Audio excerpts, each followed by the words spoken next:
Sejam bem-vindos ao segundo vídeo do módulo 8 da disciplina de Termodinâmica para Engenharia Química 2. Eu sou o professor Gustavo Maia, do Departamento de Engenharia Química da Universidade Federal de São Carlos. Esse vídeo trata do cálculo de uma separação flash. Mas o que seria uma separação flash? Um flash ele é considerado uma operação unitária mais básica, uma operação mais simples do que, por exemplo, um processo de destilação.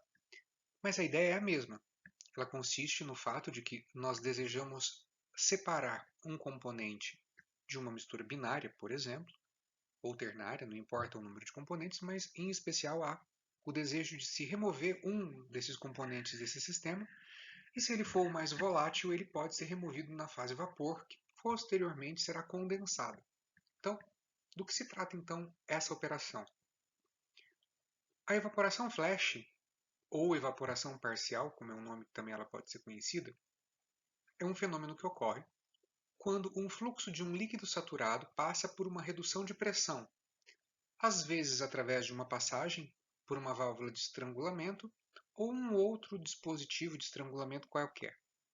Bom, esses casos ocorre a produção do flash não necessariamente associado a um equipamento, mas nós temos um equipamento que seria um tambor flash, onde nós temos uma redução brusca de pressão num líquido saturado, de tal forma que a gente tenha aqui a presença de duas fases. Nós temos aqui a fase líquida, aqui a fase vapor. Se você observar aqui em cima, nós temos um controlador de névoa, né? Ele é um dispositivo que é utilizado para fazer o gotejamento, para fazer com que haja uma condensação de vapor aí em excesso, para manter o sistema com o seu equilíbrio, né, para ajuda no processo, ou conhecido como extrator de névoa, também é a mesma coisa. E esse sistema ele opera por abaixamento de pressão. Então, abaixa-se a pressão até uma condição onde você forma equilíbrio líquido-vapor e, frequentemente, a substância mais volátil ela vai sair enriquecida, ou seja, numa composição maior, no topo do meu sistema, que posteriormente vai ser condensado e eu vou ter aí um componente na fase líquida, na maioria das vezes, não é uma obrigatoriedade, mas frequentemente isso acontece assim.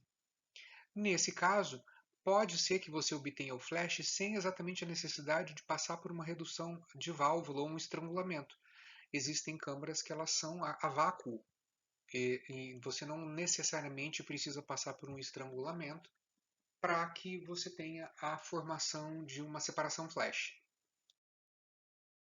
Como que a gente faz então para proceder um cálculo de uma separação flash?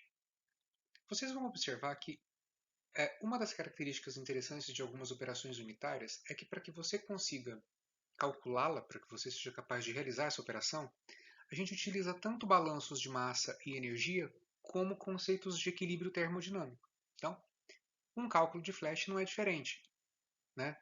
A gente tem aqui uma nomenclatura especial, principalmente para condição de alimentação. Pode até acontecer de você ter uma alimentação de um tambor flash em condições que não sejam exatamente de saturação, seja ou líquido saturado ou vapor saturado. Como você pode ter algumas circunstâncias em que você não conhece exatamente a natureza da corrente de alimentação, a gente chama essa corrente de Z, né? Tanto a parte de composição dela quanto a parte de massa, que aqui vai ser traduzida em número de mols, mas ainda assim é um balanço de massa. As frações molares dos componentes que entram no sistema são dadas pela letra Z minúscula. Então, isso me deixa livre para analisar posteriormente se essa entrada do meu sistema é de um vapor saturado, se é um líquido saturado. E, evidentemente, as condições de entrada dessa corrente, elas são bastante significativas na hora de fazer os cálculos. Eventualmente, por exemplo, se você tem uma solução que não está saturada, um líquido resfriado, por exemplo, você tem que regular a pressão do seu sistema de tal forma que você caia dentro de uma região onde você tenha a possibilidade de existência de duas fases. Então você tem aí parâmetros operacionais que são alterados dependendo da qualidade da alimentação do seu tambor flash, né? Nós temos aqui também a quantidade total de mols da fase líquida, logo após o flash, e a quantidade total de mols na fase vapor após o flash também, né? Nós, para procedermos o balanço de massa, a gente tem aqui a quantidade de mols na entrada, admitindo evidentemente que nós só temos uma entrada, é exatamente igual ao número de mols que sai, como líquido ou como vapor. A gente pode também fazer o balanço para um componente, né? Utilizando aí as frações. Lembrando que Z pode representar tanto a fração molar de um líquido quanto a fração molar de um vapor, uma vez que a gente não sabe de antemão qual é a natureza da corrente de alimentação do meu flash. E a gente pode definir também, por uma questão de conveniência matemática, até para resolver esse problema, em termodinâmica ele é chamado de parâmetro K. Ele é uma relação entre a composição do líquido e do vapor para uma dada espécie. E existem algumas tabelas de equilíbrio líquido-vapor que inclusive são criadas e disponibilizadas em função desse K. Então, ele não tem um nome específico, ele é chamado simplesmente de parâmetro K, e ele é uma relação aí entre composições de líquido e vapor para uma mesma substância, né? Então, esse aqui é um conjunto de relações que não tem a ver ainda com equilíbrio. Isso é um balanço de massa, né? Um balanço de componente, um balanço global e apenas uma relação matemática entre composições. A gente pode adotar como a base uma alimentação de 1 mol. Isso pode representar para nós um ganho bastante significativo. Muitos projetos podem ser executados levando-se em conta que você tem 1 mol de alimentação, ou por mol de alimentação. Isso não afeta o equilíbrio líquido-vapor, vai afetar posteriormente o tamanho do meu sistema. Se você tiver 1 mol ou 1000 mols, né, o que você tem aí é uma mudança do tamanho do seu sistema, e isso vai afetar o seu projeto, mas não afeta de maneira significativa o cálculo do flash em si. Então, você pode, caso você não tenha ainda uma informação precisa sobre a quantidade de mols de alimentação do seu sistema, você pode admitir que é 1, e aí você cria uma base de cálculo por mol de alimentação, né? Então, aonde havia Z, nós substituímos por 1, e aí a gente deixa, inclusive, o número de mols da fase líquida e da fase vapor com valores intermediários entre 0 e 1. Não é? O balanço de massa para um componente passa a ser escrito dessa forma, e nós temos a partir daí uma relação matemática que pode incorporar o meu fator K. Qual que é a ideia de se fazer isso? Se você observar essas expressões aqui, ó, né, que nós temos já todas elas envolvidas única e exclusivamente com balanço de massa, nós temos aqui a composição da entrada do meu sistema, nós temos aqui a composição do vapor depois do flash, né, a fração molar de vapor, mas esse meu sistema ele fica com uma incógnita a menos. Eu sumo daqui de dentro com a minha variável x, que é a composição do meu líquido. Qual a utilidade prática nisso? Como nós sabemos que a somatória das composições do vapor dá 1, nós, ao executarmos essa soma, nós ficamos única e exclusivamente com a necessidade de conhecer ou se especificar qual é a concentração de entrada e o cálculo desse fator aqui, K. É como se o K sumisse com uma das variáveis. Isso torna o meu sistema muito mais fácil de ser resolvido.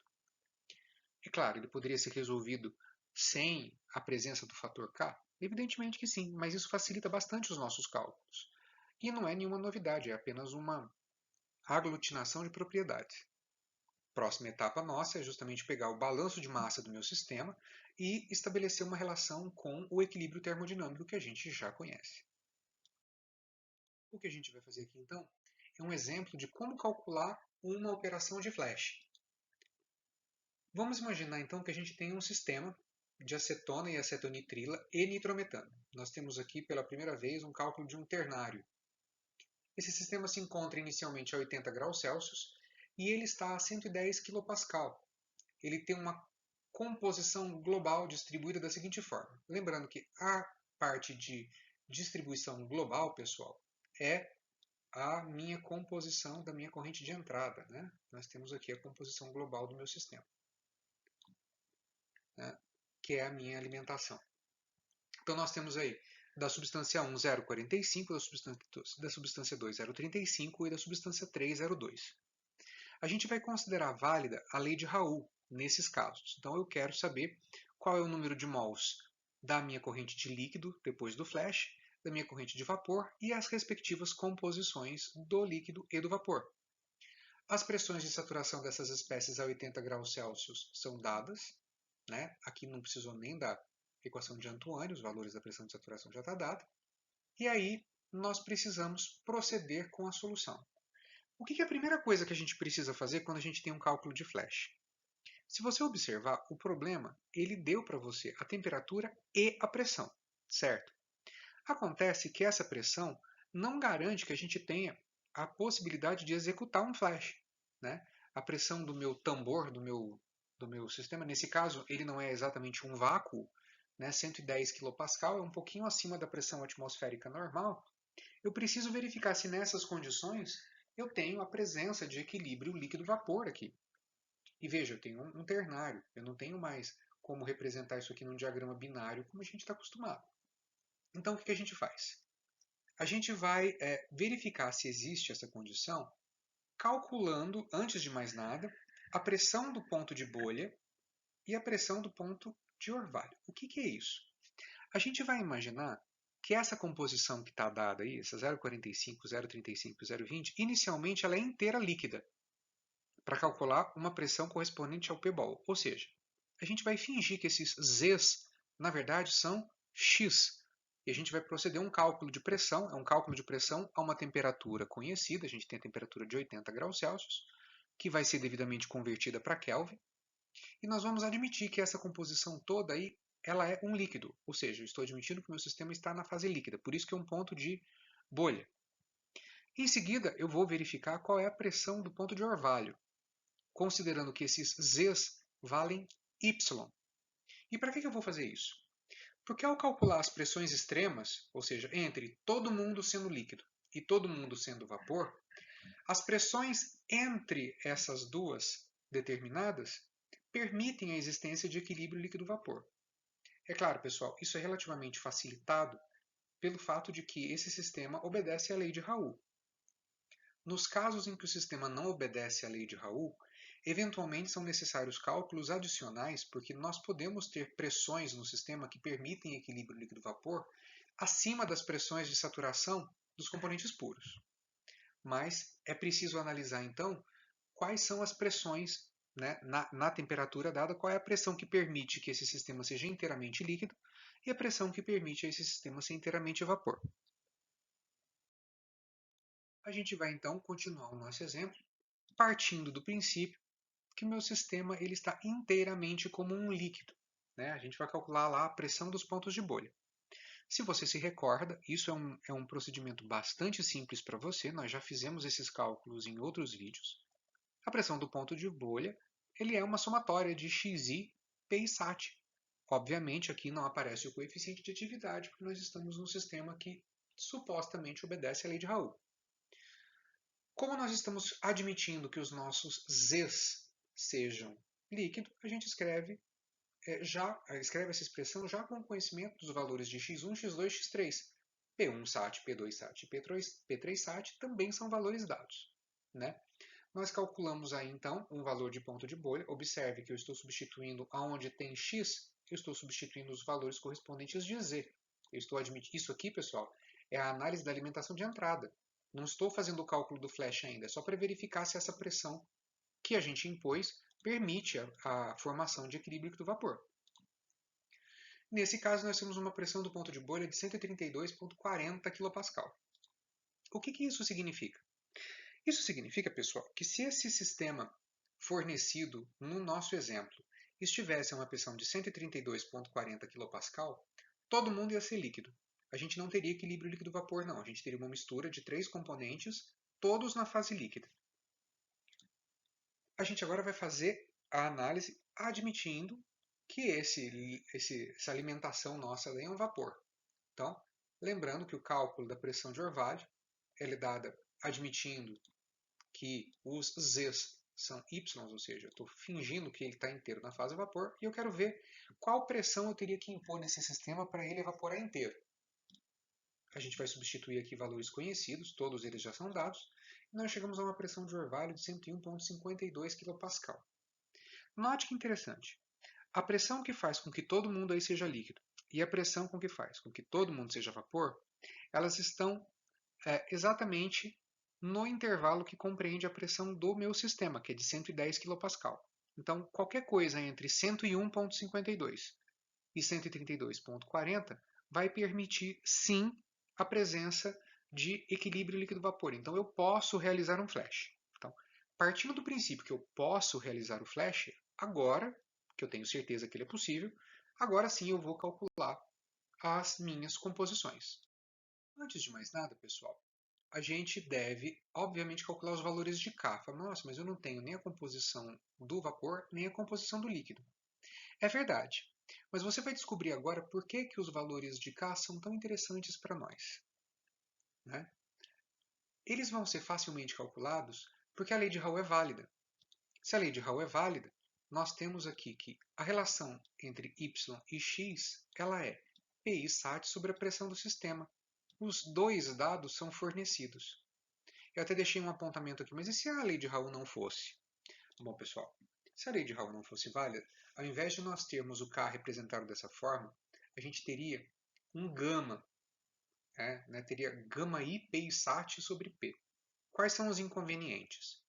No caso do gama, a temperatura do meu sistema é dada, mas eu ainda não sei qual é a composição da fase líquida.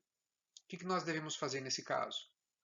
Admitir que o gama vale 1, fazer todo o cálculo, com o que a gente vai dar sequência aqui. Lá no fim, quando a gente calculasse as composições, a gente determinaria o novo valor de gama. Se esse valor fosse diferente, a gente deveria retornar e realizar todo o problema novamente no processo iterativo. Nessa altura do campeonato, em termo 2, eu tenho plena convicção de que processos iterativos já fazem parte do seu dia a dia, você nem se assusta mais com eles. Então, não seria um grande problema. Realizando os cálculos das relações entre pressão de saturação e a pressão do problema que é dado, que é aquele 110 kPa, nós temos aí valores de K de 1,7795, 0,8895 e 0,4575, respectivamente. O que a gente faz com esses valores? Agora, pessoal, acredite, eu calculei o K através de termodinâmica, estou usando a lei de Raoult para calcular esse K. Agora eu vou usar balanço de massa. Veja que interessante. Os valores de Z eu tenho. Os valores de K eu acabei de calcular. A única incógnita presente nessa expressão é o número de mols da minha fase vapor, que é o que nós vamos calcular agora. Veja, todos os valores são conhecidos, todos eles. Evidentemente, pessoal, que a gente tem uma equação aqui que não consegue ser explicitada em V. O cálculo do volume aqui seria muito complicado. Qual que é a sugestão que a nossa bibliografia nos dá? Solução por tentativa e erro. Se você já fez a disciplina de cálculo numérico, você sabe que existem métodos numéricos para resolver equações desagradáveis assim do ponto de vista de colocar a nossa variável em evidência. Então você faz um processo de tentativa e erro, ou você pode, evidentemente, utilizar ferramentas matemáticas de conversão, como o solver do Excel, para colocar esse sisteminha lá e pedir para que ele convirja para um valor de 1, como é o caso aqui da nossa expressão. Lembrando que esse 1 aparece aqui porque, claro, a somatória das minhas composições da fase vapor vale 1. Isso é uma regra universal, tanto a somatória das composições da fase vapor quanto a somatória das composições da fase líquida. Fazendo esse problema por tentativa, a gente chega a um cálculo de número de mols da fase vapor de 0,7364. Obviamente, pelo balanço de massa, considerando que a gente tem 1 mol de alimentação, a gente tem aí um líquido com 0,2636 mol. Nós já temos todas as incógnitas, a única que falta determinar é o valor de x. Então, a gente vai utilizar o balanço de massa para fornecer os valores de y agora. Aliás, antes dos valores de x. Então, a gente tem que o balanço de massa antes da somatória, o y1, ele é z1k1 dividido por 1 mais vk1 menos 1. Todas as variáveis dessa equação são conhecidas. Eu tenho o valor de z, eu tenho o valor de k, o v eu acabei de calcular e nós temos o valor de k também. Portanto, nós somos capazes de calcular o y1, y2 e y3. Óbvio, eu posso substituir isso nos valores de k, na definição do que é k, que é o y sobre x, e nós vamos ter aí os cálculos de x1, x2 e de x3. Nota, pessoal, que, rigorosamente falando, esse problema ele não é complicado, não. Até pelo fato de ser assim, um cálculo de um ternário, né, de 3 substâncias, não houve grande dificuldade. Evidentemente, grande parte da facilidade no cálculo dessa separação flash aqui reside no fato de que o enunciado nos fornece a informação de que esse sistema ele é compatível com a lei de Raoult. Reforço, se a lei de Raoult não fosse a responsável por garantir a validade desse sistema, né, se ela não fosse válida, o que nós deveríamos fazer aqui é, com em posse dos valores da composição do líquido, nós deveríamos substituir isso daqui em equações para o cálculo de gama na temperatura do meu problema e realizar um cálculo iterativo. Então, isso retornaria com novos valores da relação de K. Os valores de K seriam novamente recalculados e esse processo iterativo permaneceria até a convergência dos dados. Tudo bem? Claro, você vai fazer esse processo na mão? Claro que não, né? A gente tem aí softwares bastante interessantes para isso. Nós temos aí o Estatística, nós temos o Matemática, o MATLAB, nós temos o Maple e o próprio Excel.